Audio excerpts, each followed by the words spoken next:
أما بعد فأعوذ بالله من الشيطان الرجيم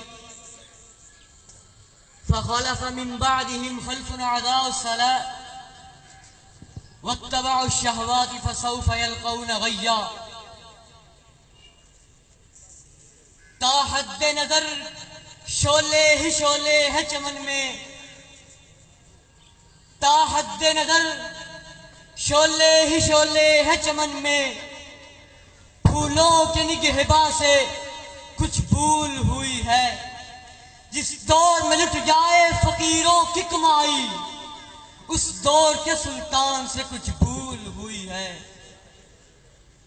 لمحات کی شکستہ زمیں پر مسلمانوں کی بے بسی اور بے کسی کا بوجھ اٹھائے میں سائے کی مانند رینگ رہا تھا تو اچانک مجھے اقبال جیسے مفکر کا اس دیش کے بارے میں دیا ہوا تصور میرے ان بے بنیاد خیالات کو گھیرنے لگا تو میں آہیں بھرتا ہوا یہ کہہ رہا تھا، اقبال تیرے دیش کا کیا حال سنا.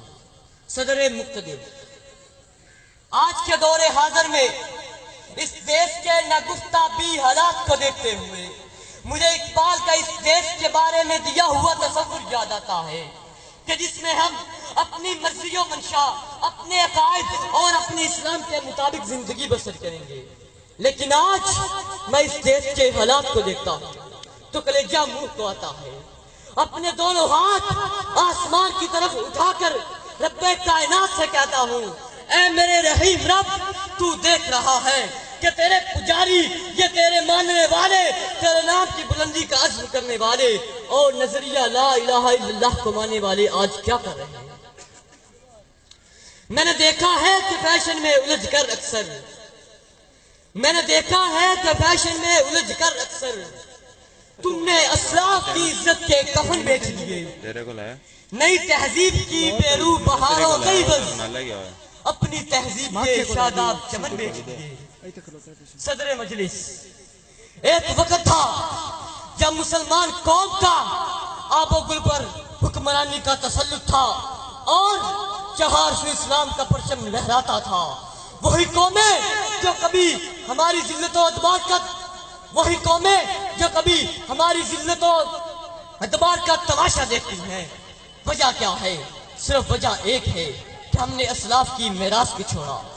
جب توشہ میراث چھنا جناب صدر، جب توشہ میراث چھنا تو ارکان اسلام شجاعت و ہمت چھن گیا.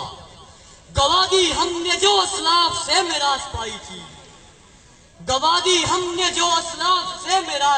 تھی، سرجہ سے زمین پر آسمان ہم کو دے مارا.